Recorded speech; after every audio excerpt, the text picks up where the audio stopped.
Hello friends, स्वागत है आपका एजुकेशन ट्री में। मैं नरेंद्र आपका स्वागत करता हूं आपके वीडियो में जो है करंट अफेयर की थर्ड क्लास। दोस्तों हमने इसमें पढ़ाया था आपको।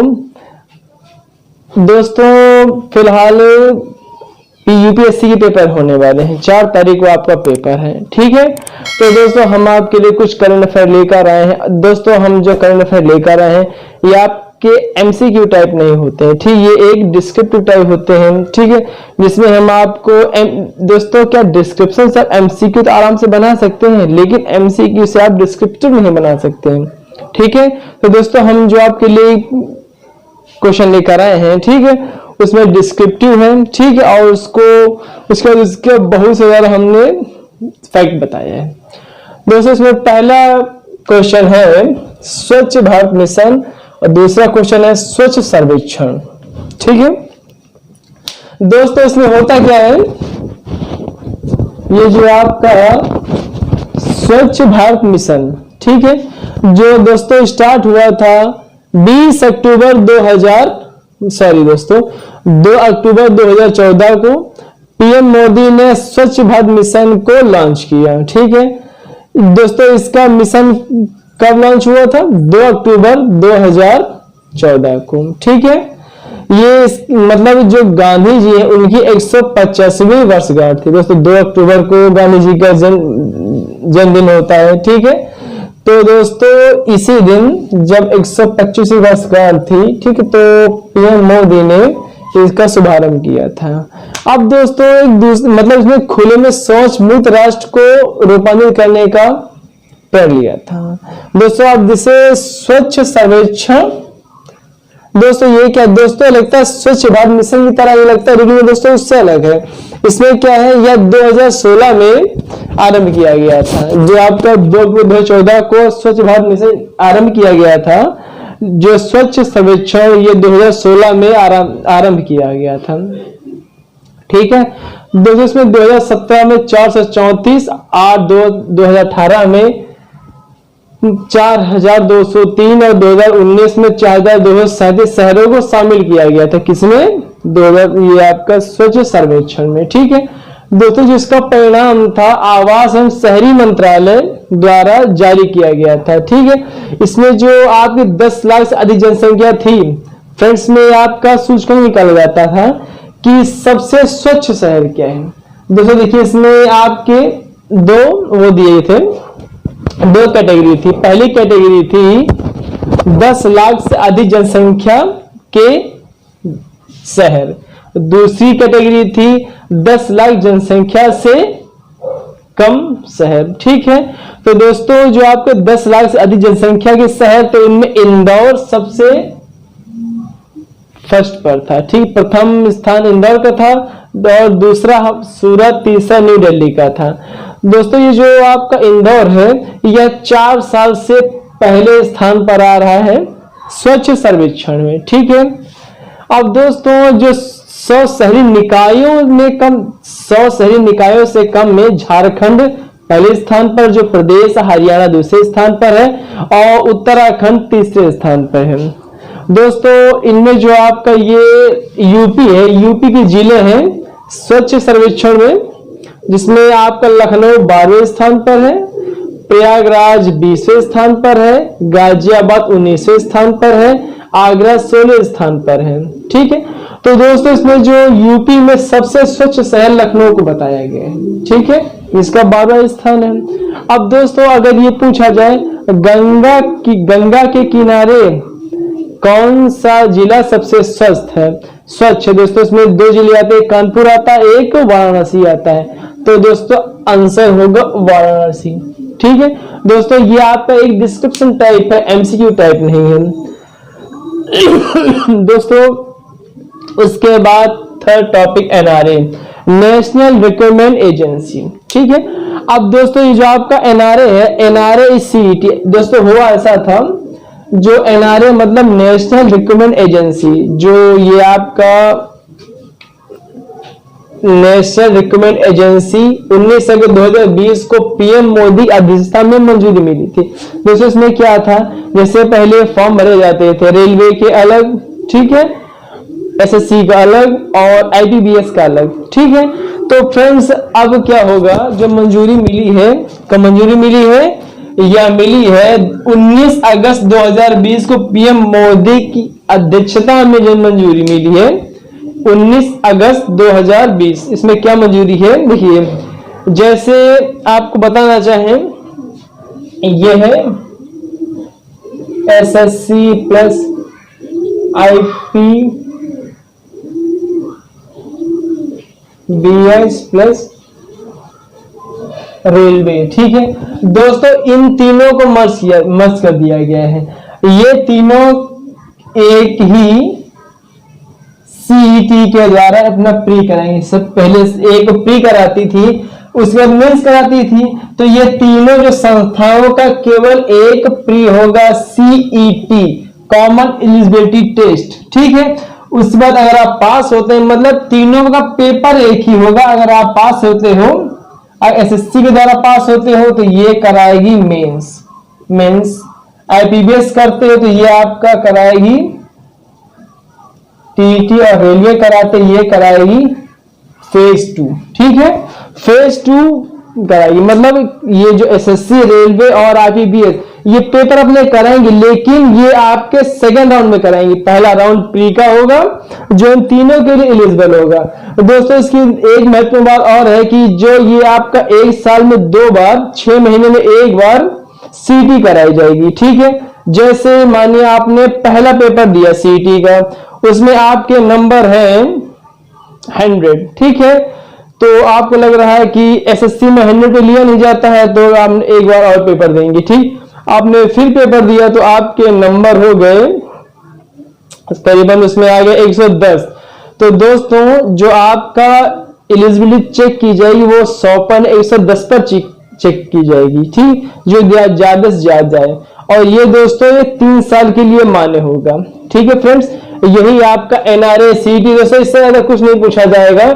चाहे यूपीएससी में क्वेश्चन है तो बस केवल डेट मिलान के लिए ही आएगी। 19 अगस्त 2020 को पीएम मोदी की अध्यक्षता में मंजूरी मिली थी। दोस्तों यूपीएससी का क्या प्रारूप होता है, वह जो पेपर देता है, मतलब पेपर मिलान के लिए ज्यादा देता है, ठीक है। तो कुछ बना कर दे देगा, और आपको अगर आपने पढ़ा होगा तो उसको एडजस्ट कर पाएंगे। उसके बाद दोस्तों आपका है नेक्स्ट अटल रैंकिंग।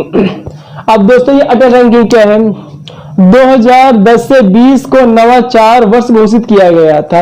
18 2020 को एम वेंकैया नायडू ने अटल रैंकिंग जारी की थी। 2015 में नवाचार सूचकांक में इंडिया का 81वें स्थान पर है।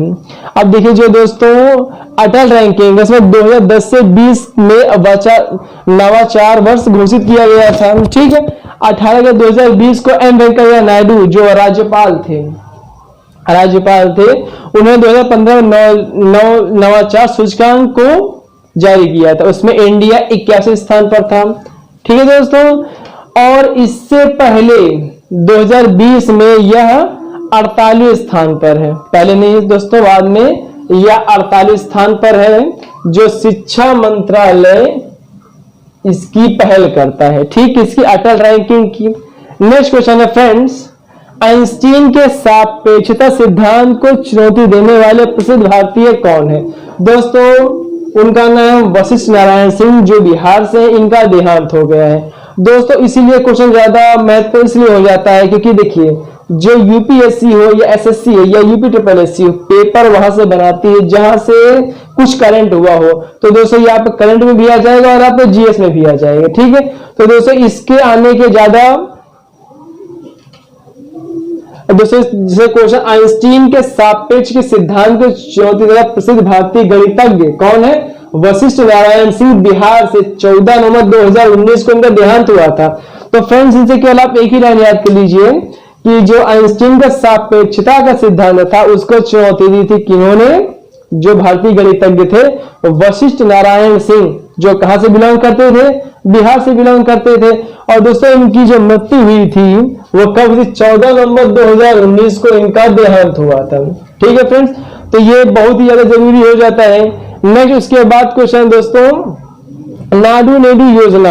अब दोस्तों ये नाडू नेडू योजना क्या है, दोस्तों यह योजना है, ये आंध्र प्रदेश में चलाई गई थी। दोस्तों इसके अंतर्गत क्या था, ठीक है, 1 से 6वीं क्लास तक इंग्लिश माध्यम पढ़ाई कराई जाएगी। कहां पर, आंध्र प्रदेश में।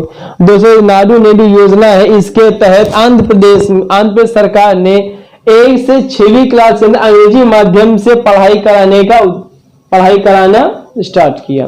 ठीक है, नेक्स्ट क्वेश्चन, अनादि महोत्सव। अब फ्रेंड्स अनादि महोत्सव क्या है? दोस्तों हम आपको बताएंगे तमिलनाडु, ये जो अनादि महोत्सव या तमिलनाडु का आदिवासी महोत्सव है। ठीक है दोस्तों, इसका विषय था celebration of the spirit of the tribal culture craft causing the conserve. ठीक है फ्रेंड्स, ये इसका विषय था। अब फ्रेंड्स ये जो यूपीएससी हो, यूपी हो, यूपीएससी खास करके ऐसे क्वेश्चनों में मिलान करने के लिए क्वेश्चन जरूर देता है। और फ्रेंड इसमें होता क्या है, वो आपको ऐसे कूट बनाकर दे देगा, इसको आप विषय हमेशा के लिए याद कर लें। फ्रेंड्स क्या आप हमारे ये जो क्वेश्चन है इसको 2 बार 3 बार रिवाइज करेंगे, ठीक है, फिर इसको 1 हफ्ते बाद रिवाइज कर लीजिए, फिर एक महीने बाद रिवाइज कर लीजिए। फ्रेंड्स आपको ये क्वेश्चन हमेशा के लिए रट जाएंगे, जब आप समझेंगे तो रट जाएंगे।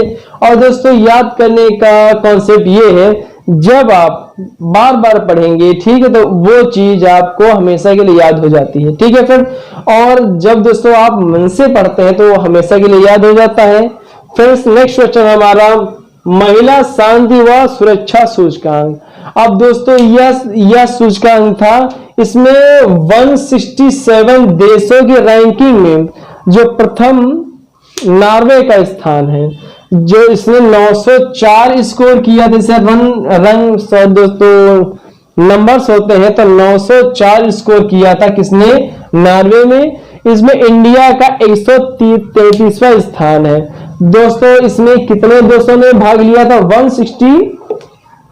167 देशों में भाग लिया था। ठीक है, नॉर्वे का पहला स्थान है, स्कोर याद रखिए 904 स्कोर किया था, और इंडिया का स्थान है 133वां।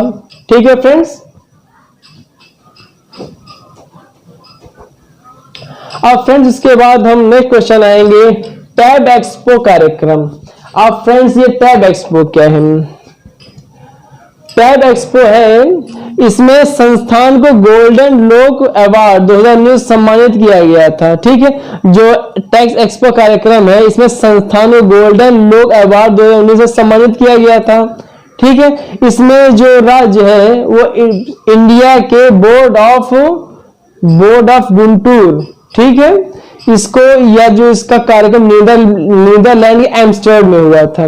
देखिए दोस्तों, यह टैप एक्सपो कार्यक्रम में किस संस्थान में गोल्डन लोक अवार्ड 2019 सम्मानित किया गया था?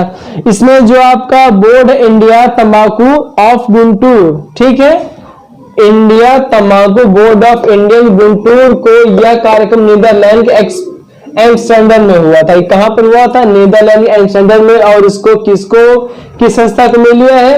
इंडियन तंबाकू बोर्ड ऑफ इंडियन गुंटूर। ठीक है, नेक्स्ट क्वेश्चन आएंगे आप, अयोध्या जन्म विवाद। ठीक है, अब दोस्तों यह बहुत ही आवश्यक हो जाता है, क्योंकि दोस्तों यह आपका जीएस में भी आता है और आपका इतिहास में भी आता है। दोस्तों यह 134 साल मुकदमा हो गया है, इतना पुराना मुकदमा है, तो ये दोस्तों हिस्ट्री में भी आता है। फ्रेंड्स में हुआ क्या था, अयोध्या जन्मभूमि विवाद, इसमें 134 वर्ष की लड़ाई के बाद, ठीक है, यह जो विवाद था इसका फैसला 9 नवंबर 2019 को संविधान पीठ ने फैसला सुनाया था। अब दोस्तों संविधान पीठ क्या होता है? उसमें आपके 5 जज होते हैं। दोस्तों इसमें हुआ था रंजन गोगोई, इसमें रंजन गोगोई जो पहले सीजेआई थे, 46 सीजेआई थे, उसके बाद जो 47 सीजेआई है वो शरद अरविंद बोबड़े, ये 2 लोग थे। ठीक है, और हमने दोस्तों आप हमको कमेंट में बताइएगा इसमें 3 और कितने सीजेआई, कितने चीफ जस्टिस ऑफ इंडिया थे। अब दोस्तों इससे होगा क्या, आपको 2 याद हो गए, रंजन गोगोई और शरद अरविंद बोबड़े। ठीक है, और दोस्तों जब आप 3 को फाइंड करेंगे, सर्च करेंगे, तो आपको हमेशा के लिए याद हो जाएगा। दोस्तों हम बताने को भी बता सकते हैं। ओके फ्रेंड्स, उसके बाद दोस्तों नेक्स्ट क्वेश्चन, बुलबुल चक्रवात। अब दोस्तों यह जो बुलबुल चक्रवात यह कहां आया था? दोस्तों ये जो बुलबुल चक्रवात था वह 9 से 10 नवंबर 2019 को वेस्ट बंगाल में आया था। दोस्तों बुलबुल चक्रवात दोस्तों ये करंट का टॉपिक है।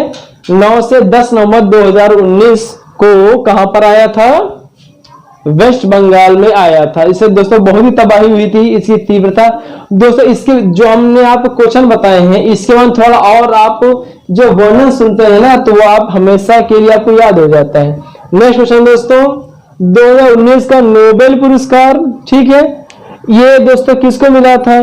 दोस्तों ये भारतीय मूल के वैज्ञानिक जो अमेरिका में अर्थशास्त्री हैं उनको नाम अवनीश बनर्जी एवं 3 लोगों यह पुरस्कार मिला था। दोस्तों अभी हम आपको मोटा मोटी बताते हैं, इसके बाद एक डालेंगे वीडियो में जो आपके नोबेल पुरस्कार अर्थशास्त्र, रसायन शास्त्र, भौतिक शास्त्र, ठीक, संगीत, ये सबको जो मिलता है उस सबके बारे में लेकर आएंगे। तो दोस्तों इसमें 3 लोगों को यह अवार्ड मिला था। भारतीय मूल के अवनीश बनर्जी अमेरिका में अर्थशास्त्री हैं, उनकी पत्नी एस्थर डफलो और एक क्रेमर, ठीक, इन 3 को मिला था नोबेल पुरस्कार। एंड फ्रेंड्स के बाद आएंगे भारत और जापान में किस कूट नाम से संयुक्त सैन्य अभ्यास हुआ था? दोस्तों ये एक्सरसाइज से क्वेश्चन धर्म गार्डियन जो भारत और जापान के बीच हुआ था, धर्म गार्डियन नाम से यह कूट है। नेक्स्ट दोस्तों करतारपुर कॉरिडोर का उद्घाटन कब किया गया था? दोस्तों 9 नवंबर 2019। और फ्रेंड्स आपको पता है 9 नवंबर यहां पर 2 चीज आपको हम बता सकते हैं। 9 नवंबर 2019 को यह हुआ था करतारपुर कॉरिडोर, ठीक है। और फ्रेंड्स आपको पता होगा 9 नवंबर को बताएंगे फ्रेंड्स, आगे बताएंगे। आगे दोस्तों भारत में पहला ई वेस्ट क्लिनिक खोला गया था। अब दोस्तों ई वेस्ट क्लिनिक पहले कहां खोला गया था? भोपाल में खोला गया था। अब फ्रेंड्स भोपाल की राजधानी क्या है? जबलपुर। और भोपाल मध्य प्रदेश, भोपाल के बगल में मध्य प्रदेश में ही इंदौर को क्या मिला था? दोस्तों स्वच्छ सर्वेक्षण में पहला स्थान मिला था। 10,000 से ऊपर जनसंख्या को, 10,000 नीचे जनसंख्या को किसको मिला था? ठीक है, जिसे हमने बताया था दोस्तों आपको, ठीक, झारखंड, हरियाणा और उत्तराखंड को मिला था। फ्रेंड्स के बाद समुद्र शक्ति एक्सरसाइज, ठीक है दोस्तों, यह इंडिया और इंडोनेशिया के बीच युद्धाभ्यास हुआ था, ठीक है, जो बंगाल की खाड़ी में हुआ था, समुद्र शक्ति एक्सरसाइज।